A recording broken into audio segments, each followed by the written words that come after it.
Forgive us, we're having a little difficulty here, but anyway, I'm trying to kind of explain this and the way that it works.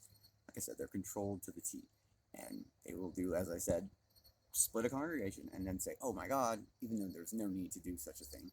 They'll use a quick build, and a quick build is like a ton of volunteers that come out. Usually, a lot of them are professionals. I mean, or construction workers, or they own companies, or they do concrete, whatever.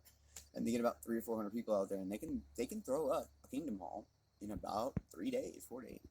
Really, they do great work. I'll give them that. But then what they do essentially is they go, okay, well, they don't ever use that kingdom hall. You see, or maybe move people in there for a little bit, and then they'll go, okay, we need another kingdom hall, and they'll just move them around. And essentially, what they're doing is buying property with free labor, and they're tax exempt because they're a nonprofit, so they pay no taxes. They're on Forbes 50 billionaire list every year. Okay. And I'm sorry, but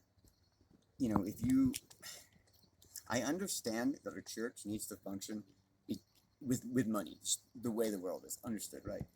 But if the goal is dealing with hypocrisy and just outright greed, then no, I don't agree with that. I would love to start a church, but the reason I wouldn't do that, probably for a lot of reasons, but because it would just get too dicey. So the idea here is, in my opinion, if they can't see this, right, there's no reason for this to really ever be brought up. I considered covering my face for this because I don't want my family that I have that are still in to be I don't want them to be ostracized for this. So we'll see. Who knows? I'll black it out maybe. But this is the scam. The scam is get every single person to not procreate, to not go to college. I mean, they are taught not to. They want to go. And the best thing they can do is go to Bethel, which is the headquarters. And it's full of fucking crazy people getting drunk and having orgies. So, off point. Yeah. But anyway, so this whole control, it comes back to the control. So they will go wherever, even if it splits their family up. They have to go to this congregation and this congregation just to make room to sell this property. And sometimes they become like Catholic churches or Protestant church. I mean, they literally just the free labor is the biggest way, and then sell the buildings to any other organization. They don't care about their God, even the ones that they hate, that they openly despise or talk truly bad about, which is they're not true believers. So it's really disgracing the word of God. It is, but it's also sad. I feel bad for them because they're fucking victims too. Okay. Well, yeah, but there's a lot that know what's going on that are pieces of shit too. True too. But there's also some very loyal people that stick by their family and the ones they love because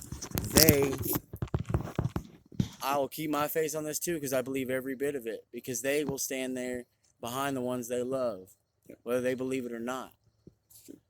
So we had to put this out here because this needed to be known.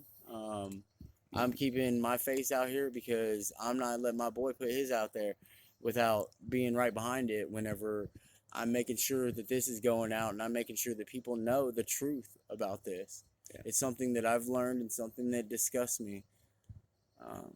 And I don't, I'm not a Jesus freak, but you know what? There's one or two things I don't touch in this world, and that's I don't fuck with God because he don't play, and I don't disrespect mothers and women. All this stuff, it doesn't matter. But yeah. Shut up. Yeah.